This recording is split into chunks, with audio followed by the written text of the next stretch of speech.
Hello, welcome back to Franklin Covey's On Leadership podcast series. As you know, my name is Scott Miller, and I am privileged to serve as your weekly host and moderator.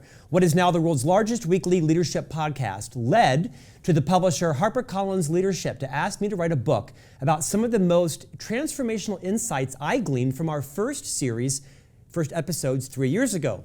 So releasing now is Master Mentors, 30 Transformative Insights from Our Greatest Minds, where I write a fairly easy breezy fast read on 30 guests, 30 chapters, a single insight from each of them. Hope you'll pick up a copy, available on Amazon and all book retailers. Master Mentors. Our guest today is the essence of what it means to be a mentor. I hope that perhaps for Volume 2 or Volume 3, he might even agree to be featured in the future editions of Master Mentors. His name is Colin Cowie. This is a household name to literally hundreds of millions of people around the world. He has set the standard for customer service, for lifestyle experience. He is the author of, I believe, 11 books. He is joining us today from Portugal. Colin Cowie, welcome to On Leadership.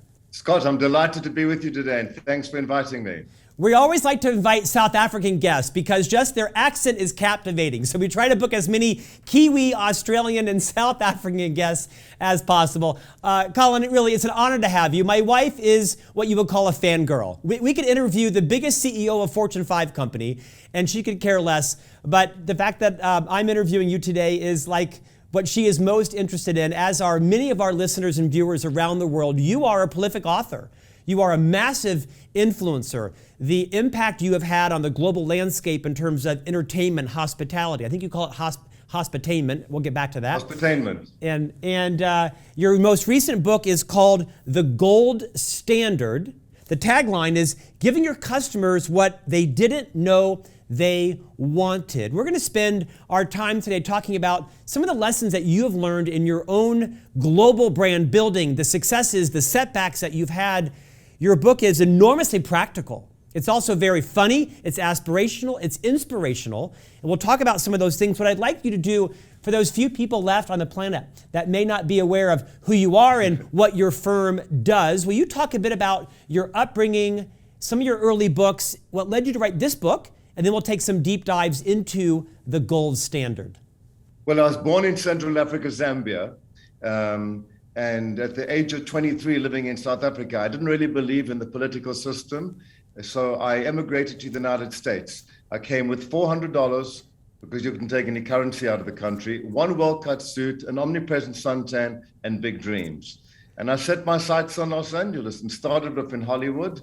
And I was this young kid on the block. And before I knew it, I had clients like Bruce Willis and Demi Moore and Arnold Schwarzenegger and Barbara Streisand. And I couldn't believe this was actually happening to me. And then from there, you know, the publishing started, the book started, the television shows. I started designing products. Then I moved to New York. And now, full circle later, I've traveled 15.5 million miles around the world in search of the best and the fabulous for my clients. And have had some amazing experiences along the way. Life is completely experiential for me, good, bad, and indifferent. And that's why I chose to write this book as my first business book, being my 11th title, and excited about it, very.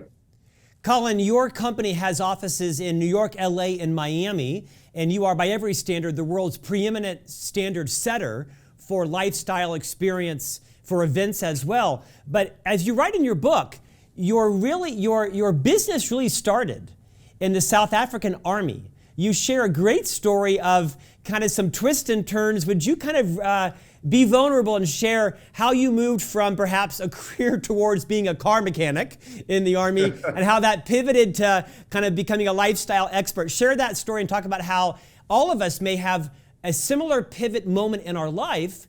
We may just not have identified it yet. Right.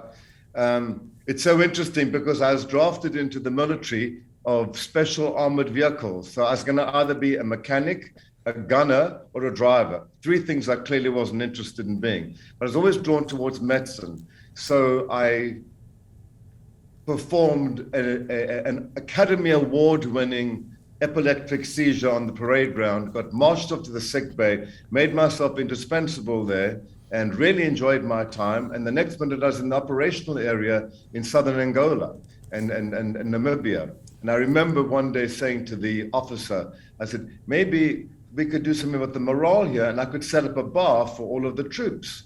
So I took a company helicopter, flew to Grootfontein, I bought the tents, I bought all the equipment that I needed, and I set up the NCO's bar, and I became probably one of those popular people in the camp. And the funny thing was, I used a tent, I put a fountain outside the front, I called it the Sunset Bar, and I had a big boom box in there for music. But the one thing that was really interesting was I found a big beverage server, you know, that big glass container with a spigot and sits on a stand. You can make many cocktails at once. I thought this was such a great idea. I couldn't believe I found it in Namibia of all places. And that was the start of my entertainment career, because I went on to recreate those on the Home Shopping Network and sold 150,000 of them. Full circle. Colin, I think there's such insight in that story because, not everyone is Colin Cowie, and not everyone has a massive brand like you and, billionaire clients. But everybody has an experience in their life where perhaps they had a turning point that allowed them to uncover their purpose, their passion, their mission, and to be able to think about that on how could they turn that into their avocation, their vocation. I think the opening story is a gift to every reader that allows us to revisit what's our version of our Academy Award-winning epileptic seizure that allows us to continue service, but do it in a way that unleashes our talents and our passions to serve others. The book is full of stories just like that. I'd like to talk about a couple... It comes full circle. My actual biggest pivot, funny enough, Scott, was at the beginning of the coronavirus, at the beginning of the pandemic. I had just recently returned from a major wedding in South Africa, gotten married, had this extraordinary 7-day event, and literally a week after I got back here, we went into lockdown, actually in New York City, and I watched our events business literally drain. All of a sudden, like $7 million of business disappeared in one day. Why? Because nobody wanted to have parties, and of course, nobody was getting together. There were no public gatherings, and everything was moved to a year. And obviously, we have other businesses, but there was a big, big hole in my income. So I thought to myself, I need to get smart very quickly. And I took all these incredible skill sets that I have, and I put them under one umbrella, and I started a company called Thrive Hospitality. And I started taking the same skills and the same ideas that I used to create these extraordinary experiences, and I started knocking on the doors of real estate developers who were building resorts or refurbishing resorts and wanted to reimagine what the entire guest experience could be. Within 6 weeks, I had a new home, a new office in Miami, and I had 3 clients that I've got signed now for the next 2 to 3 years worth of work. Of all the small knocks and falls and things that we've weathered along the way, that turned out to be my greatest pivot. So you never know when it's going to come or how it's going to come. See, Colin, that story, I followed your career for 20 plus years. That story is a perfect example of how people can pivot and thrive post-pandemic. It is those of us that are the most emotionally agile, the most mentally nimble, the most curious. In fact, I'd argue that you write in the book, and you inspired me to recognize that really what sets you apart from your competition is an insatiable curiosity. You are, I would say, a hyper-aware person. You write about, and I've heard you speak about how you are constantly aware of your surroundings, whether it be a menu, a wall color, an architecture, a tchotchke, and you're kind of categorizing it, thinking, how do I repurpose that? How do I use that? That is a leadership skill. What would you say to our listeners and viewers about the role that curiosity and awareness plays in being able to rebrand and repivot? I think curiosity is such an incredibly important ingredient in life because you're constantly looking, and it's the same thing about customer service. You're constantly looking for opportunity. As right now I'm traveling around Europe looking for inspiration for projects that I'm working on. And we're developing some beach clubs in Southern Florida. So I wanted to see what was new here. And along the way, wherever you look, you find inspiration. And it's the same thing as why I bought this whole idea of customer service, which I think is so incredibly important right now, because it's not just there. It's one of those things you have to look for opportunity. And that comes from having a curious nature. If you sit back, nothing comes to you. And then you only get it when you go out there to look for it. And the more you look for it, the better you find. In fact, Colin, you write in your book that in many ways luxury has now been democratized and that customer service is the new luxury. I don't know of many sales organizations that train their sales staff on customer service. Now, yes, in the hospitality industry perhaps, but when you look at pharmaceuticals or high tech or finance, they're trained on their products. They're trained on their service, like the service they provide, but they're not trained on customer service. Even here at FranklinCovey, we have extraordinary customer service, but we don't train necessarily on what is our protocol around that. We just hope that people rise to the occasion. Why do you think so many organizations focus on the features and the benefits of their products, but don't understand yet that customer service now is a key differentiator? Well, I think the product obviously is the most important thing. We have to know the product. We have to know what it is that we're selling. We have to be very, very passionate about it. But just like I said before, the product, it doesn't move. The product doesn't jump off the shelves. The service doesn't jump off the shelves. We have to go and look for it. And that's why I think customer service today is so incredibly important. And when I wrote the book, I started this before the pandemic. And I cannot think of a business that didn't change, that didn't pivot, the staffing didn't change, office hours didn't change. And now more than ever, it's important that we align ourselves, that we get our businesses, we dust up our vision and our mission statements, we enrich the culture so the team is there to go out and stand out in the crowd. And how do we do that? I came up with the idea of thinking that proactive customer service is what's going to set us apart from everybody else. There's so much reactive service out there. When something goes wrong, somebody puts their hand up. If it's dealt with correctly, you could buy yourself some loyalty. But if you really want the emotional connection with your customer, and in crowded areas of hospitality, of products, of services, of technology, you have to deliver proactive customer service. And I think if we can look and you can scour the internet and social media and you can find data, technology, and information, we can start to shape that service delivery where we get to anticipate the unanticipated needs of what those guests are. And when you do that and you use the senses of what you smell, touch, taste, see, and hear to tell that story, you can create that emotional connection and you can make sure that you stand out in the crowd and that you will get that valued, loyal customer. Colin, my favorite part of your book was in the early half where you talked about kind of what are the standards at your company? How does your company define customer service? How focused you are on business development and client retention, not just client acquisition.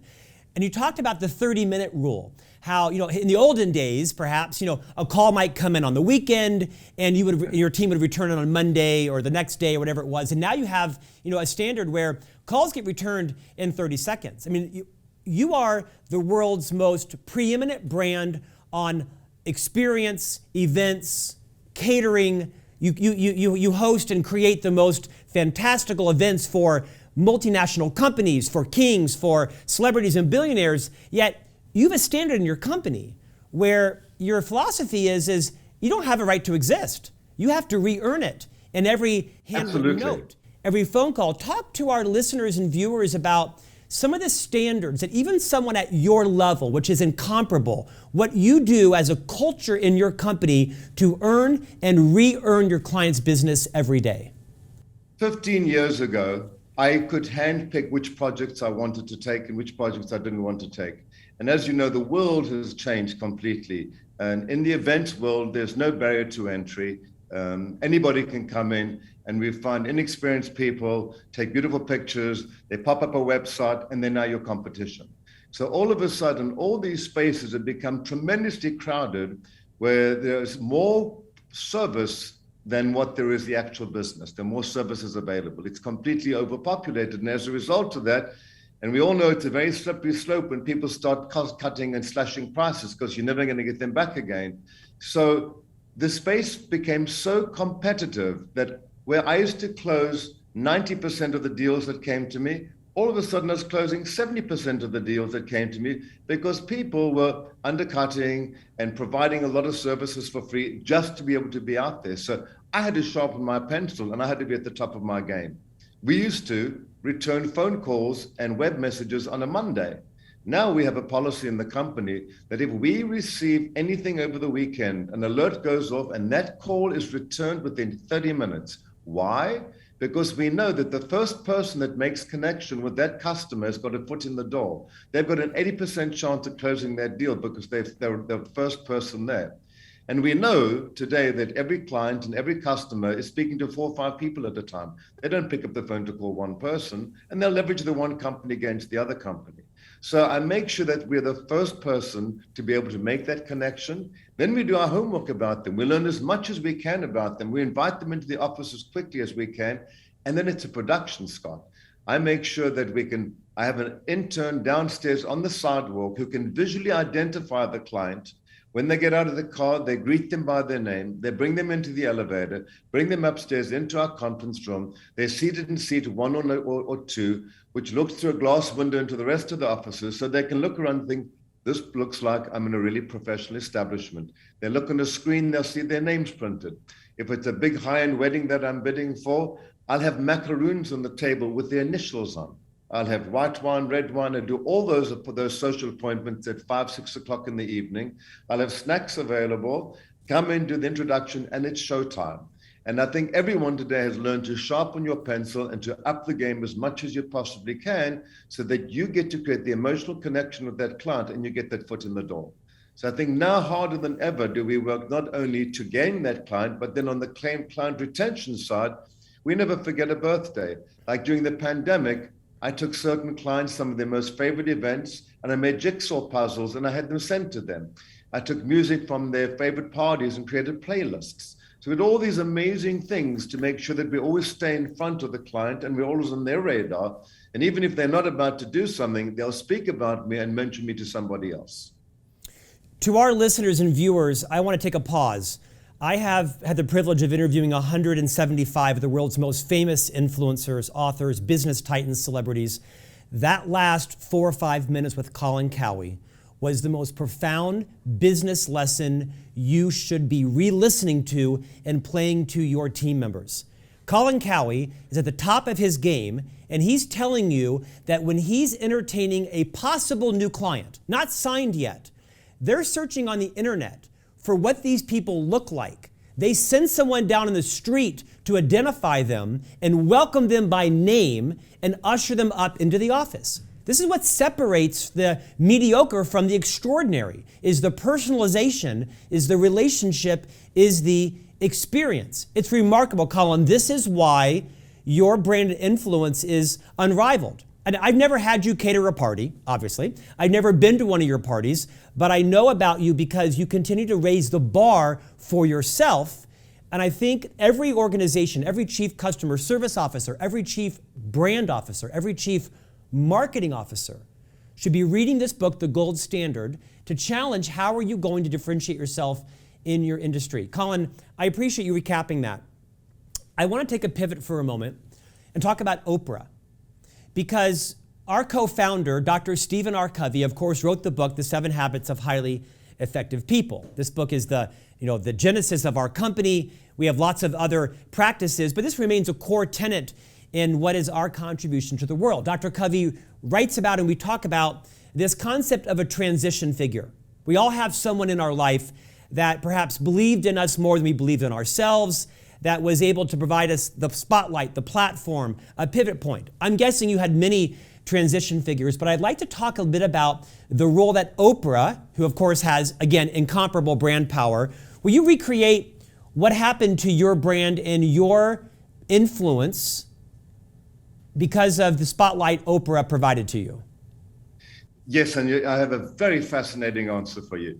First of all, I'm eternally grateful to her, because we created the most incredible friendship, and I got to launch many books on her show, and because of that I became her most trusted event planner, party producer, and have made incredible events and experiences with her. She's without a doubt the biggest influencer in my career. I mean, I couldn't walk through an airport without being recognized purely because of the power of Oprah. But then the funny thing happened. There was a pivotal shift because, television shows love to sensationalize and show how grand and wonderful things are. And it would be, Colin just did this incredible event in the Middle East and flew in 5 jumbo jets to fly in the equipment and everything else that went with it. And you heard about all these extraordinary events we were doing. And at the end of the day, I got kind of pigeonholed as, if you weren't a billionaire, you couldn't afford to work with me. So I got kind of stuck into this hemisphere that was almost unrelatable or untouchable. And as a result, I had to work really, really hard to overcome that. So rather than waiting just for the cream on the top of what it is, of the business, I bifurcated my company and I created different products. It's the same brand, Colin Cowie, but I created a lower brand called, a more accessible brand, I should rather say, called Team Cowie. And Team Cowie was a Colin Cowie event, but you didn't have access to me personally. You worked with the team. You worked exactly with the creative team that I work with. But we were able to allow and create a product at a lower price point that was more accessible. And it was one of the smartest things that I did because it became one of the fastest growing areas of the company. And it just goes to show, you have to always be looking for opportunity to figure out, how do I get back on track? So as I was pushed into this arena that was so almost untouchable, I then had to figure out, how do I ground this and start to get that business back? And whenever you're pushed in the corner, you sink or you swim, right? And you learn to swim faster than others, hopefully. And that was for me another very pivotal moment in my business career.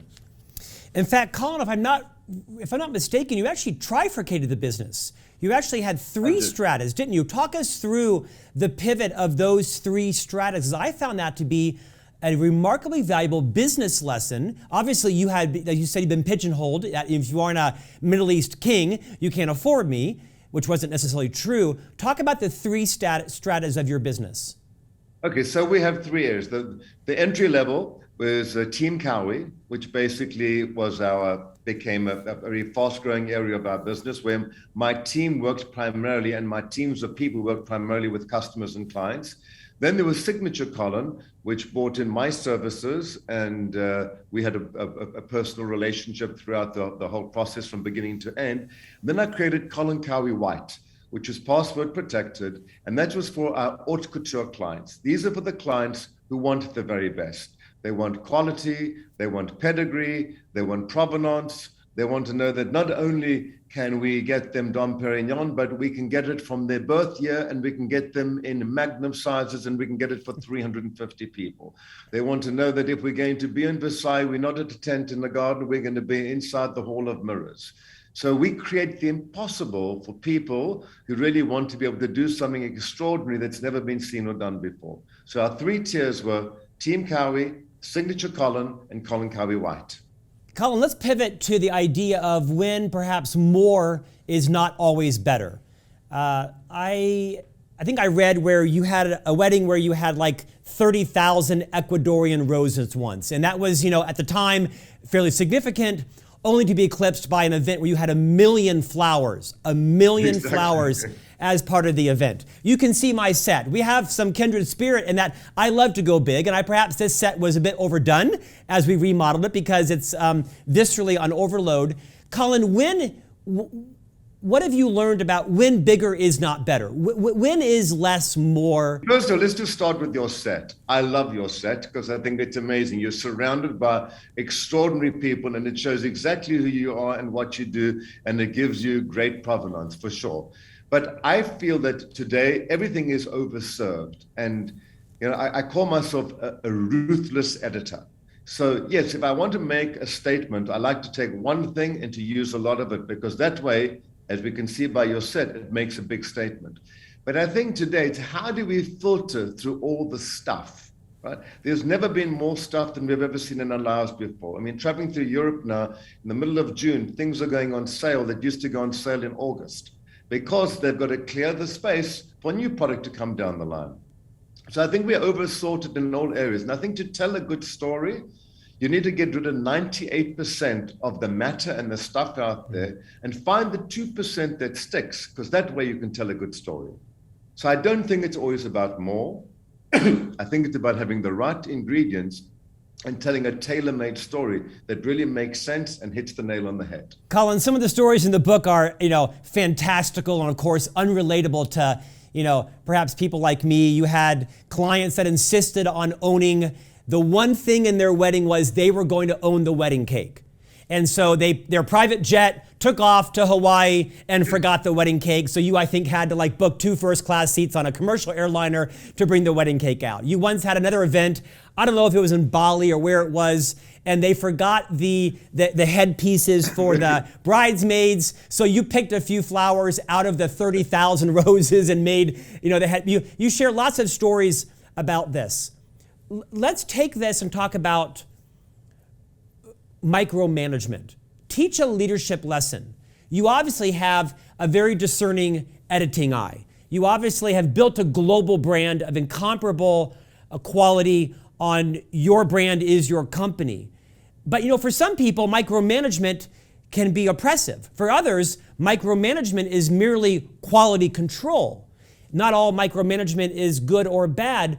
What leadership lessons would you share with us when we hear this phrase micromanagement? I'm not pigeonholing you as that at all. Yeah. What have you learned about the connection between micromanagement and quality, but also how to empower people to bring their own creativity and their own level of passion to your projects? What have you learned about that whole content? So when you produce on the scale and the size of what we produce, it's an enormous and an innate amount of information and product that's got to be arranged, organized, shipped, produced. It's a massive, massive, massive task. And clearly we don't only do one event at a time. You've got maybe 10 events in production. You've got books that you're writing. We've got consulting. I'm a very, very busy man. And I find that when you micromanage, you tend to put roadblocks in the way, and you don't get the very best out of your people, and you don't get the most productivity out of your people. So I believe in very, very clearly defined roles and responsibilities, so people know exactly what is expected of them and what they need to do. And then I empower them to make 80% of all those decisions themselves. Because if you don't move things forward. And I find if you give your people the right directive, if you give them the skills and the tools that they need, and you let them go to do what they've got to do, they will always come back and impress you. And as a result of it, we get to move our projects forward, and I get to see everything moving forward, which allows me to do what I need to do, is to look at the top and make sure that everybody's doing what they're supposed to do. So I almost have nothing to do because the teams are doing what they're supposed to do. A lot of people are a lot more hands-on and tend to want to micromanage things, and I find they get stuck and they don't empower the people and give them the confidence that they need to be the leaders that they need to move the needle. And that's what's important. And the funny thing is how I learned this lesson one day. I was sitting next to my friend and the legendary businessman, Steve Schwartzman. And I said to him, if you could teach me one lesson, what would it be? He said, in a business like yours, empower your people to make all the decisions they need to do so you can move things forward. I never forgot that. Colin, take this a step further. For the last week, I've been reading your book in bed at night with my wife, Stephanie, and every 2 pages I stop and say, see, this is why he is who he is. Listen to this story. Because the book, The Gold Standard, is just full of golden nuggets, no pun intended. You have a Bible, so to speak, no offense to the Bible, which is a very prescriptive play-by-play standard of how your experiences and events. It's not open for interpretation. Everybody in your organization knows exactly what is expected of them, what's expected for the client. In fact, you share a story about how I think you had a custom dinner for, I think it was maybe a business dinner for 50 people, and I believe your team spent 3 days practicing the synchronicity of how there was a 1-to-1 ratio, one diner to one server. And for 3 days, your team practiced the entire event, including the synchronicity in which the plates would be served and taken away. Can you just take some fun and kind of recreate that and why it's so important to train and prepare your team for experience? Because we want the very best, and you only have one chance to do it right? So there's no, You need to understand that events are like live television. There's no take two. You mind if we do that again? It's in a live scenario. And the event you're talking about was actually Ryan Seacrest's 40th birthday. And we were in a cave, a wine cave in Napa Valley. And we had, I think it was 50 or 60 waiters putting down 50 or 60 plates simultaneously. So when they walked into the room, they were walking the perfect timing. But when you turn the corner to go around the table, you have to walk double time. Right? So all this had to be thought out and synchronized so that when everybody got to the position, 1, 2, 3, down 2, 3, the plate went 2, 3, back 2, 3, exit 2, 3. So, and if you don't do that correctly, it looks sloppy. So if you're going to want to do something that makes an impression like that, it has to be no margin for error whatsoever. And so for me, we do it again and again until we get it right. It's the only way. Now, I don't ever like to start conversations with "I'm sorry." And in this business, when people get us to do what we do on the scale and what the level is, the level of performance is here. So it's about how I get my teams to perform, and that's what we call the Bible. So in a period of maybe 12 months, 9 months, 14 months, from the time the client walks into our offices till the event is over, we create a minute-by-minute guideline, day by day, that gives you a complete outline. So no matter what we've discussed in the last 18 months, it is in that timeline, and there's a person who's responsible, and an action plan. And that way I can prove to the client 2 weeks before the event that we've got every single thing that we've discussed, and it's now produced to tell a smart, educated story with a carefully thought at a beginning, a middle, and end, so I create the right reaction with the client. Timing is the most important thing, Scott. And when you think about it, it's the one thing that doesn't cost a cent, but it brings great production value. We don't want to be late. I think the moment you arrive at an event or a meeting and you're late, you start with "I'm sorry." You've already started on a negative footing, right?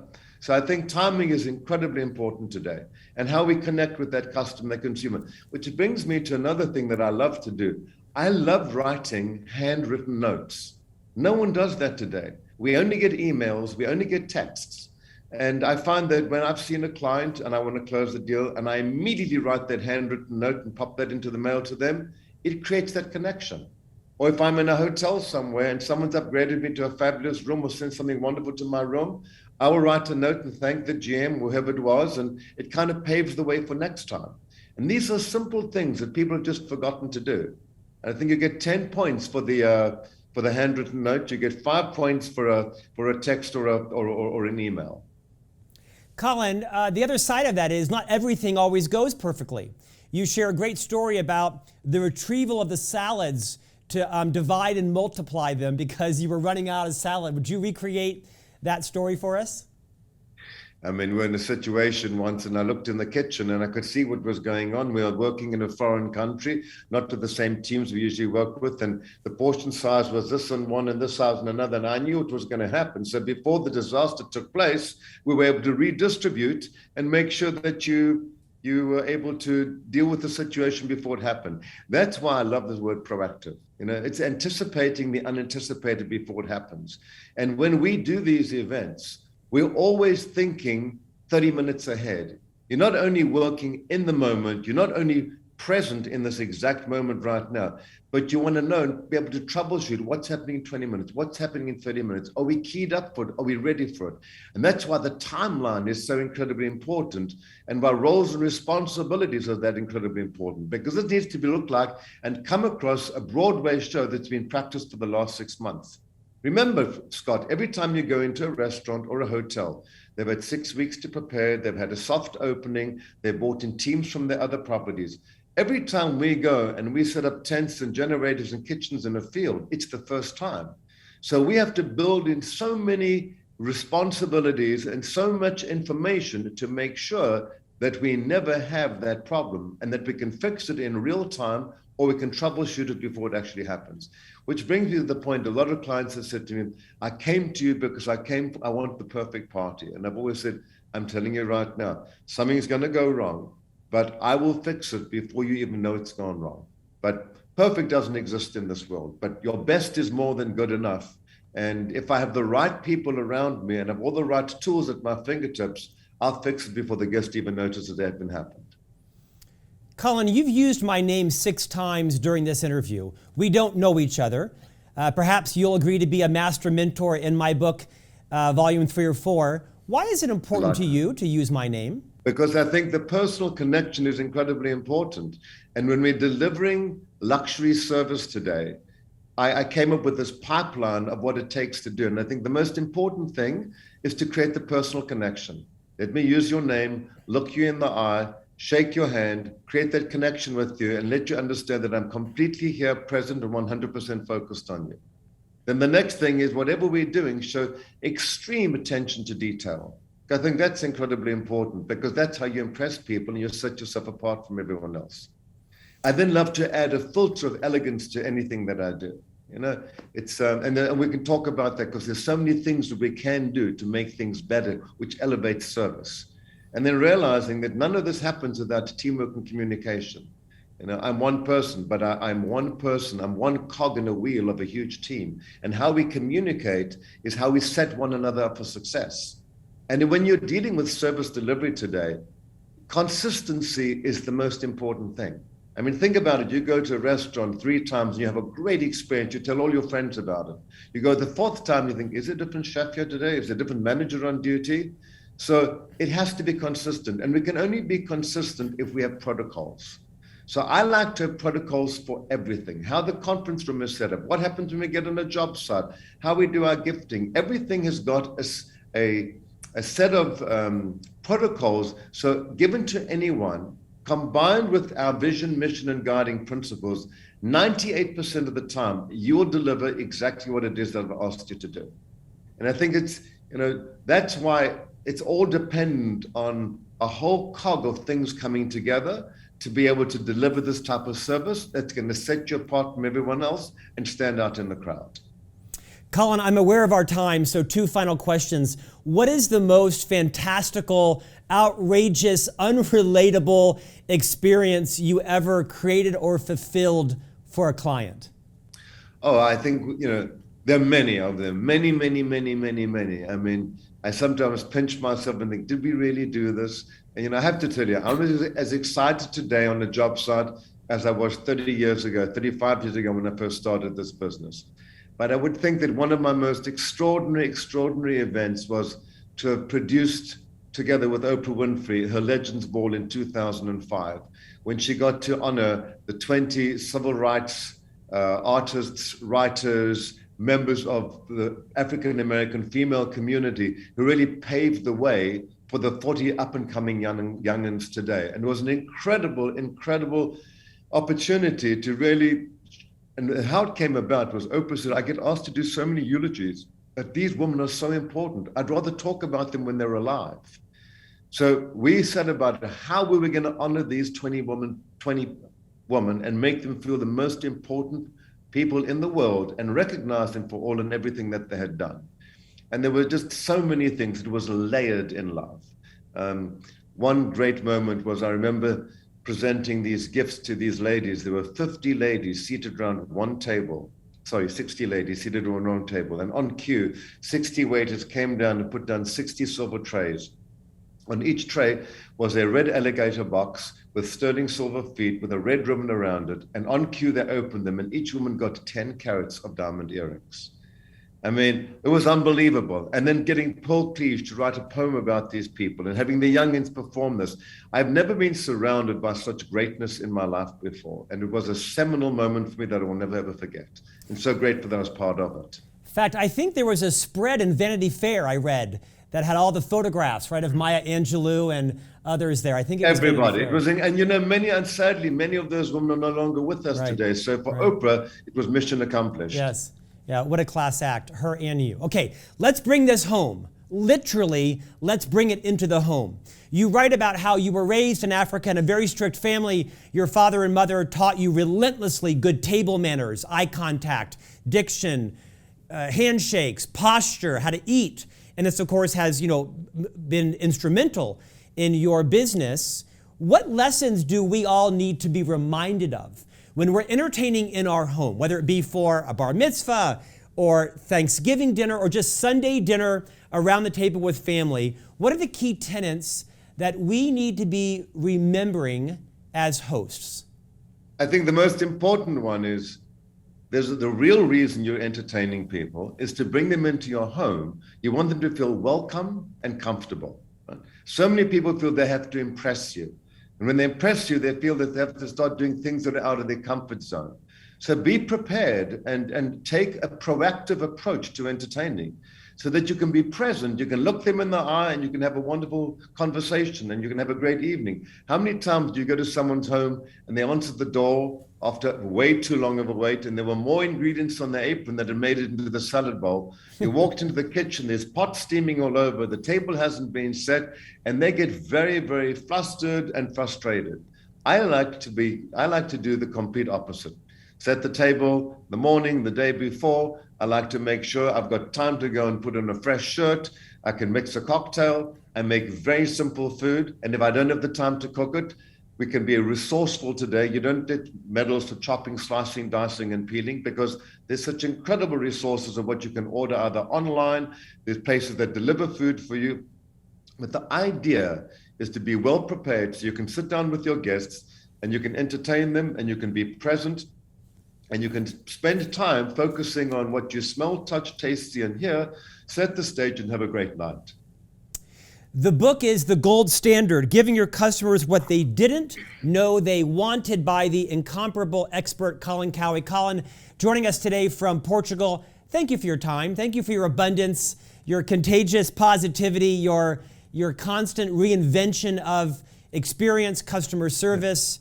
The book is extraordinary, literally and metaphorically full of golden nuggets. It is an extraordinary business and leadership book. Thank you, Colin, for your time today. Thank you, Scott, for making me so welcome on the show. I had a great time. And when you write that second volume, I'd be happy to be one of your 30 chapters. Colin, I'm honored. Thank you, sir. Appreciate you. Pick up a copy. I'm telling you, you won't be disappointed. Give the book to everybody on your team. Have them read it as a book club in your organization. And we'll see you back here next week with a new guest on leadership.